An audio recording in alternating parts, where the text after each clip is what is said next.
Don't you dare come back if you can't even do basic housework. My mother-in-law spat these words at me in rage while I was hospitalized due to a broken leg. The irony was that she was the cause of my injury, yet instead of apologizing, she was trying to throw me out of the house. Pushed to my limits, "Oh, I'd be delighted to do that, ma'am," I responded with a smile on my face. However, a few days later, "Do you have any idea? Mom, did you not know about Emily?" Upon hearing the truth revealed by my husband, my mother-in-law turned as pale as a ghost. My name is Emily Johnson. 3 years ago, I got married to Alex, whom I met through a mutual acquaintance. Alex's family runs a diner managed primarily by his mother. His father passed away at an early age, and his mother single-handedly raised him, which I'm sure was a tough journey. Initially, I deeply respected my mother-in-law, but that didn't last for long. Even after getting married, because Alex wanted me to continue working, I didn't quit my job.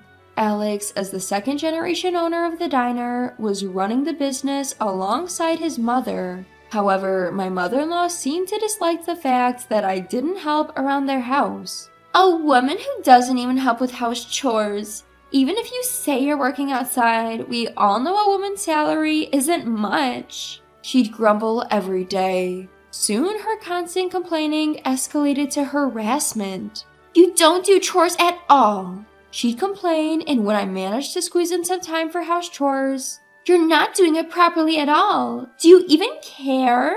Even though I thought I was doing a decent job, it was never good enough for her. She'd berate me, calling me a useless wife who can't do housework, and at times she would lecture me for hours. Her harassment intensified, and my stress kept building up.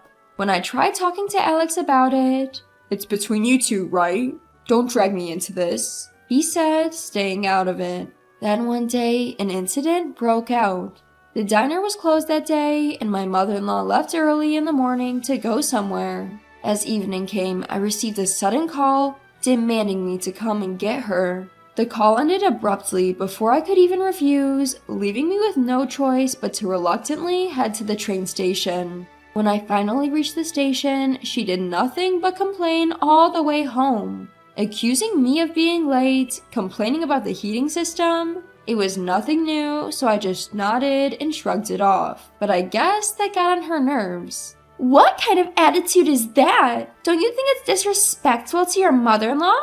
In a fit of rage, she raised her hand against me, even though I was driving. "Ouch! Stop it! I'm driving, you know." "Quiet! Don't you dare talk back to me!" My pleas fell on deaf ears as she was blinded by anger. Not satisfied with her slaps, she tried to kick me hard, but her foot hit the steering wheel. The next thing I knew, I was in a hospital bed. "Where am I?" I asked the nurse, who happened to be changing my IV drip, about what had happened.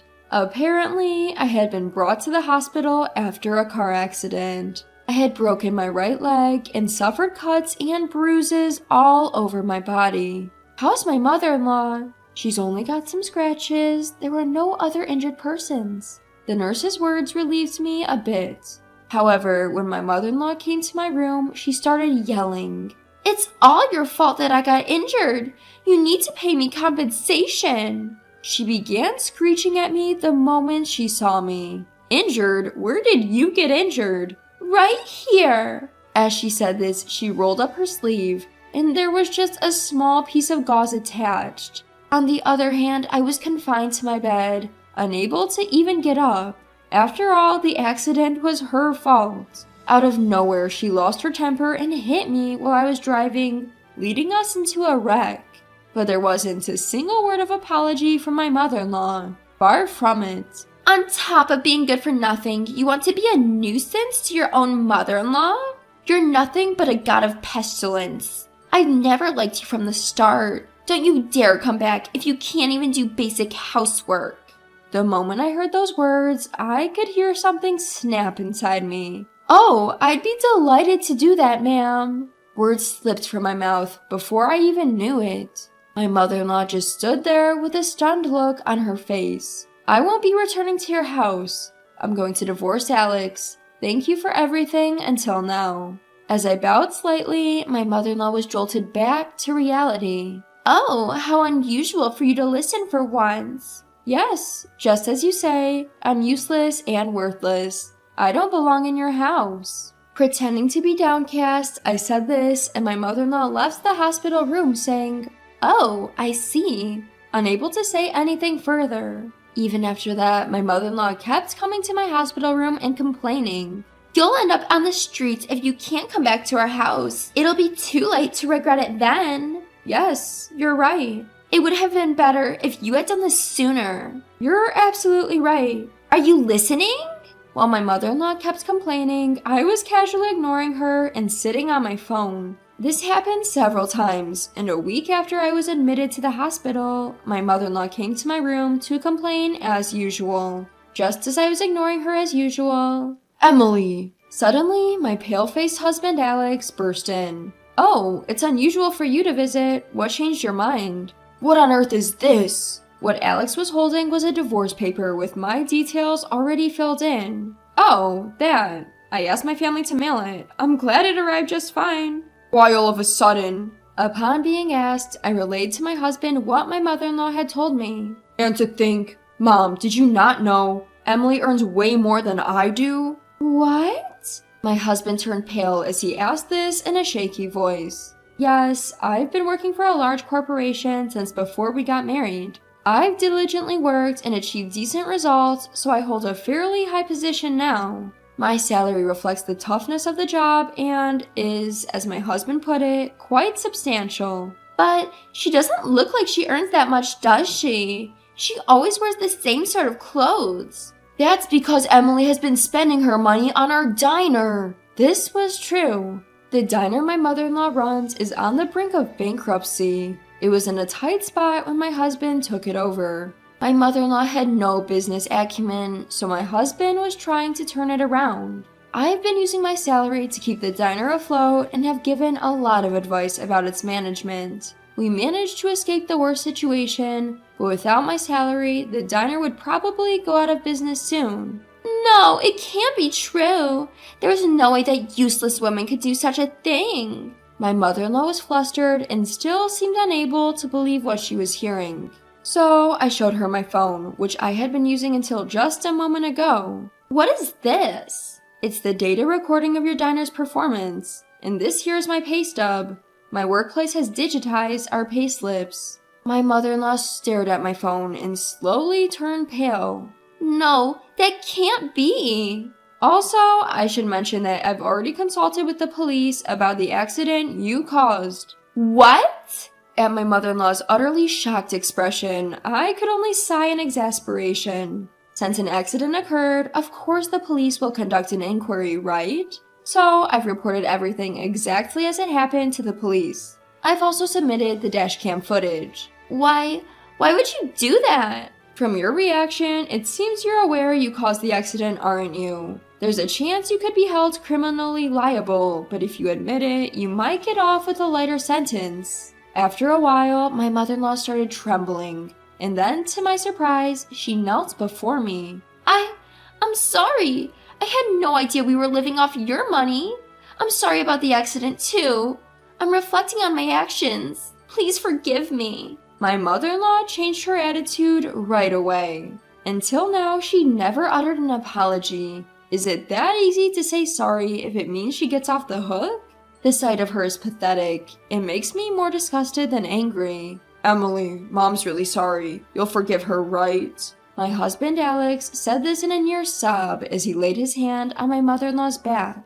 She looked up at him with tearful eyes and he nodded back reassuringly. Watching them trying to garner sympathy, "What are you saying? I will never forgive you guys." "Huh? Isn't it obvious? Actually, I intended to divorce you even before this mess with your mom." Alex looked taken aback by my unexpected response. "Even when I was seriously injured and hospitalized, you never visited me. You spent my salary without a shred of gratitude. I've been fed up with you for a while now." "What?" "There's no benefit for me in staying married to you. In fact, you're only bringing me down. That's why I'm divorcing you." I smiled brightly in stark contrast to Alex and my mother-in-law, whose faces were filled with despair. There was some fuss afterwards, with Alex throwing a tantrum, but once I mentioned getting a lawyer involved, he quickly signed the divorce papers. He should have just signed them without making such a fuss. I thought I couldn't be more disappointed in him, but the regret of marrying him cut deep. Once they lost my support, their family diner quickly faced issues with operation. It shut down in no time, leaving Alex and my mother-in-law in a poor state. My mother-in-law had said she would be left out on the streets, but it seems they were the ones in that predicament. They sold off the diner for peanuts and moved to a rundown apartment. Having no work experience outside the diner, they could only find low-paying jobs, barely making ends meet. By the way, it turned out that my mother-in-law had lied about losing her husband at a young age. She was quite a player, and her fed-up husband had filed for divorce and left her. Even on the day of the accident, she was out gallivanting with a man. I found out these details from a police officer who was investigating the accident. I have nothing but gratitude for the police who kept up the investigation. My mother-in-law will probably be charged with some crime at some point, already living a miserable life. If they end up in police custody, they would surely face ruin. Perhaps sensing this, I received a plea for reconciliation from my ex-husband after our divorce. If you continue to bother me, I'll have the cops come for you and your mother. Once I threatened him, he never showed up in front of me again. The divorce went through smoothly, and I cut ties with my in-laws, and my broken bone healed after treatment. Currently, I'm working hard while still recovering from my injury. I had been using my salary for my in-laws diner before, so I had almost no money left for myself. But it's different now. Working for myself and being able to spend money only on myself, I had no idea how much happiness this would bring. I'm thinking of valuing myself more, and if I can find a partner who values me, I'm considering getting remarried.